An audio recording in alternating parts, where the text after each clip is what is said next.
حضرت عبداللہ ابن عمر رضی اللہ تعالیٰ عنہ آپ روایت کرتے ہیں کہ آقا علیہ الصلوۃ والسلام نے ارشاد فرمایا کہ جب اللہ کے جلیل القدر پیغمبر نوح علیہ السلام کا آخری وقت آیا تو انہوں نے اپنے بیٹوں کو بلایا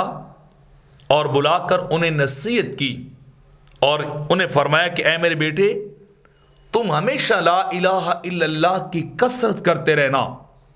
یہ ورد، یہ کلمات ہمیشہ تمہاری زبان پہ جاری رہنے چاہیے، ان کلمات کو نہ چھوڑنا، کیونکہ یہ کلمات ہر ایک کی عبادت اور ریاضت ہیں، ہر ایک کی زبان پر یہ کلمات جاری رہے، اور یہ کلمات اتنے بھاری ہیں کہ جو کچھ آسمانوں میں ہے اگر کسی ترازو کے ایک پلڑے میں وہ سب کچھ رکھا جائے اور دوسرے پلڑے میں لا الہ الا اللہ رکھا جائے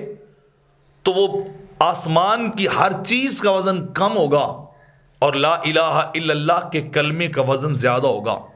یہ وزن پلڑے میں سارے آسمان کی چیزوں سے بڑھ جائے گا۔ اور یہ بھی کہا کہ جو کچھ زمینوں میں ہے اگر اسے بھی نکال کر پلڑے میں ان کے برابر تولا جائے تو یہ ممکن نہیں ہے کہ زمین کی ہر چیز کا وزن لا الہ الا اللہ کے برابر بھی ہو جائے، اس سے کم ہی رہے گا۔ تو یہ ورد لا الہ الا اللہ کا تمہیں کبھی بھی نہیں چھوڑنا چاہیے۔ اور دوسری بات فرمائی کہ میں تمہیں سبحان اللہ و بحمدہ پڑھنے کا بھی حکم دیتا ہوں، کیونکہ یہ کلمات سب سے اعلیٰ کلمات ہیں، اور یہ وہ کلمات ہیں کہ جب بندہ اللہ کی تسبیح و تحلیل کرتا ہے، حمد و ثنا کرتا ہے، تو اللہ اس کے بدلے اپنے بندوں پہ رزق کے خزانے کھول دیتا ہے، انہیں دنیاوی نعمتیں عطا کرتا ہے، انہیں سب کچھ ان کلمات کے طفیل ملتا ہے۔ تو اے میرے بیٹو، میں تمہیں یہ نصیحت کر رہا ہوں، میں تمہیں حکم دے رہا ہوں